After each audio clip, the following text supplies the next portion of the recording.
तीन बहनों की लालची भाभी। करिश्मा, रेशमा और मनीषा तीन बहनें हैं। उनका एक भाई भी है, मयंक। मयंक अपनी बहनों को बहुत प्यार करता है, लेकिन मयंक की पत्नी सविता इस मामले में मयंक से बिल्कुल ही अलग है। वो अपनी ननदों का जितना बुरा कर सकती है उतना बुरा करती ही रहती है और अपनी ननदों पर हुक्म भी चलाती है। करिश्मा, करिश्मा, तुमने अभी तक नाश्ता नहीं बनाया? तुम्हारे भैया को ऑफिस जाने में देर हो रही है। हाँ भाभी, बस अभी बनाती हूँ। करिश्मा, तुम ये ढीलापन छोड़ दो। कल को पराये घर जाना है। वहाँ अगर तुम इस तरह से काम करोगी तो लोग क्या कहेंगे कि माँ ने और भाभी ने कुछ सिखाया नहीं। और तुम्हारी दोनों बहनें कहाँ हैं? रेशमा मार्केट गई है और मनीषा सो रही है। क्या? सुबह के 8 बज रहे हैं और ये महारानी अभी भी सो रही है? ये कहते हुए सविता अपनी सास दुर्गा देवी के पास जाती है। माँ जी, देख रही हो अपनी बेटियों के तौर तरीके? क्या हुआ बहू, सुबह सुबह क्या कर दिया मेरी बेटियों ने? अरे एक तो अभी अभी उठकर किचन में गई है, दूसरी सुबह सुबह बाहर चली गई और तीसरी अभी तक सो रही है। क्या करूं मैं इन तीनों का? मैं तो परेशान हो गई हूँ। जाकर उठा उससे और रेशमा से मैं बात करती हूँ।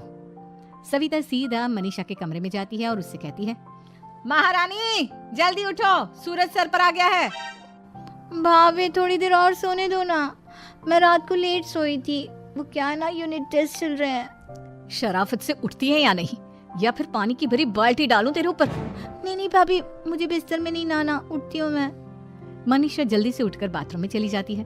सभी आराम से बैठकर नाश्ता कर रहे होते कि तभी रेशमा बाजार से हाथ में सामान लिए आ जाती है। रेशमा को देखते ही सविता उस पर बरस पड़ती है। लो, आ गई महारानी। ऐसा भी क्या सामान लाना था जो सुबह आंख मलते ही बाजार की तरफ रवाना हो गई? भाभी, कल आप ही तो चीख रही थी कि घर का सारा सामान मुझे ही लाना पड़ता है, घर में किसी को भी किसी काम से कोई लेना देना नहीं है। अब मैं बाजार जाकर सामान ले आई तो आपको इस बात से भी तकलीफ हो रही है? देख रही हो माँ जी, अपनी बेटी की जुबान कैंची से भी तेज चलती है। और मयंक, आप तो कुछ कहेंगे नहीं अपनी लाडली बहन को। रेशमा, अपनी भाभी से ऐसे बात नहीं करते। चलो माफी मांगो। भैया, मैं क्यों माफी मांगू? आप भाभी से बोलिए ना कि हम पर कम हुक्म चलाया करे। हम इस घर की बेटियां हैं और आपकी पत्नी की ननद है, नौकरानी नहीं। लो कर लो बात। इनकी भलाई के लिए कुछ भी बोलो तो इन्हें बुरा लग जाता है। इस घर में यही इज्जत है मेरी। देख लो माँ जी, आपकी बेटी किस लहजे में मुझसे बात कर रही है। सविता वहां से चली जाती है। मयंक को बहुत गुस्सा आता है, वो भी वहां से चला जाता है। फिर करिश्मा रेशमा को समझाती है, रेशमा, तुम्हें भाभी से माफी मांग लेनी चाहिए थी ना। लेकिन दीदी, मैंने कुछ किया ही नहीं, तो मैं माफी क्यों मांगू? हाँ करिश्मा दीदी, रेशमा दीदी जैसे ही घर में आई भाभी ही उन पर चिल्ला रही थी। हाँ, मैं मानती हूँ कि गलती भाभी की थी। मैं तो इसलिए बोल रही हूँ कि भाभी ने माँ को तो पूरी तरह अपने वश में कर लिया है। वो हमारी बात सुनती ही नहीं। मयंक भैया हमारे लिए हमेशा खड़े रहते हैं, इसलिए उनकी बात का मान तो तुम्हें रखना चाहिए था ना। कोई फायदा नहीं दीदी, कुछ दिनों की बात और है, भाभी उन्हें भी हमारे खिलाफ भड़का देंगी। फिर वो भी माँ की तरह हमारी किसी बात का विश्वास नहीं करेंगे। इसी तरह सविता अपनी तीनों ननदों को किसी न किसी बात पर परेशान करती रहती थी। एक दिन मयंक अपनी तीनों बहनों के लिए गिफ्ट लाया। करिश्मा, ये तुम्हारे लिए हार का सेट। रेशमा, तुम्हारे लिए सुंदर सी ड्रेस। और मनीषा, तुम्हें किताबें पसंद है ना, तुम्हारे लिए किताबें लाया हूँ। थैंक यू भैया। थैंक यू भैया। थैंक यू भैया। करिश्मा, तुम्हारा नेकलेस कितना सुंदर है। ये भैया कहाँ से ले आए होंगे? मैंने भैया को 3 दिन पहले फोन पर ये डिजाइन दिखाया था और आज भैया ये ले आए। सविता तो अपनी ननदों के गिफ्ट्स देखकर जल गई और करिश्मा का नेकलेस तो उसे भी बहुत पसंद आया था। अपनी बहनों के लिए कितना अच्छा नेकलेस लेकर आए हैं, मुझे कभी कोई गिफ्ट नहीं दिया। मैं आज ही ये हार चुरा लूंगी। रात में सविता करिश्मा का हार चुरा लेती है और इसी तरह उसे अपनी ननदों की जो भी चीज अच्छी लगती वो उसे मांगती नहीं, बल्कि रात के अंधेरे में चुरा लेती। इसी तरह दिन बीतते गए और सविता ने मयंक के दिल में भी उसकी बहनों के लिए नफरत पैदा कर दी। एक दिन मयंक ने करिश्मा और रेशमा के लिए रिश्ता देखा और ये बात उसने घर में सबको बताई। माँ, करिश्मा और रेशमा के लिए बहुत अच्छा रिश्ता आया है। वो लोग कल इन्हें देखने आ रहे हैं। आप और सविता मिलकर सारी तैयारी कर लेना। ये सुनकर करिश्मा और रेशमा खुश हो जाती हैं, लेकिन सविता सोचती है, अगर इन दोनों बहनों की शादी हो गई तो घर और बाहर का काम कौन करेगा? मनीषा तो 1 नंबर की कामचोर है, उससे तो किसी बात की उम्मीद लगाना ही बेकार है। मुझे इस शादी को रोकना होगा। अगले दिन सभी लड़के वालों के स्वागत की तैयारी करने में लगे होते हैं।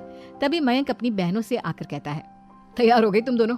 देखो, दोनों लड़के बहुत अच्छे हैं, मैं कोई कसर नहीं छोड़ना चाहता, इसलिए तुम उनके सामने अच्छे से बिहेव करना और अपनी भाभी से लड़ने मत लग जाना।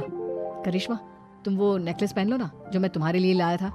भैया मैं बहुत देर से वो नेकलेस ढूंढ रही हूँ लेकिन मुझे मिल ही नहीं रहा। क्या तुमने नेकलेस खो दिया? तुम्हें पता भी है वो कितना महंगा था। तुम कोई काम ढंग से नहीं कर सकती। मयंक गुस्से में वहां से चला जाता है। थोड़ी देर बाद लड़के वाले भी आ जाते हैं। वो दोनों बहनों को पसंद कर लेते हैं और रिश्ता पक्का हो जाता है।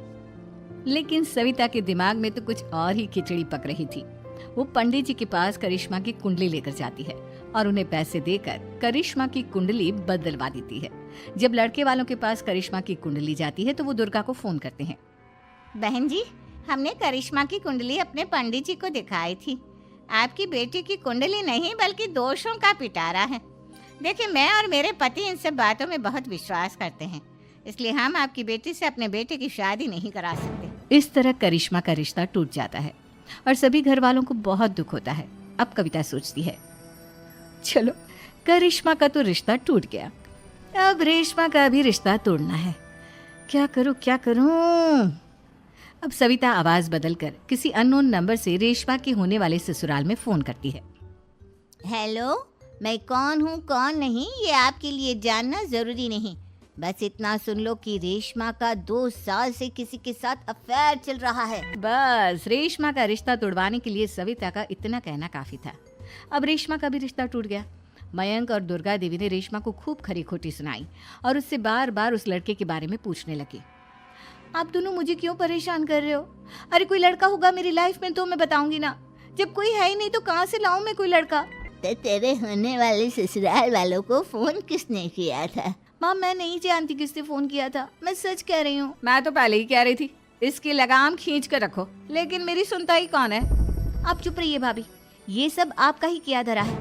अब तीनों बहनों को विश्वास हो जाता है कि ये सब उनकी भाभी ही कर रही है। तीनों बहनें अपनी भाभी को सबक सिखाने के लिए एक वकील कर लेती है और घर में हिस्सा मांगना। देखो भैया, माँ बाप की जायदाद में जितना बेटों का हक होता है उतना ही बेटियों का, इसलिए इस घर के 4 हिस्से होंगे और हमें अपना हिस्सा चाहिए। मैंने तुम्हारे लिए क्या क्या नहीं किया और तुम इस घर में हिस्सा मांग रही हो?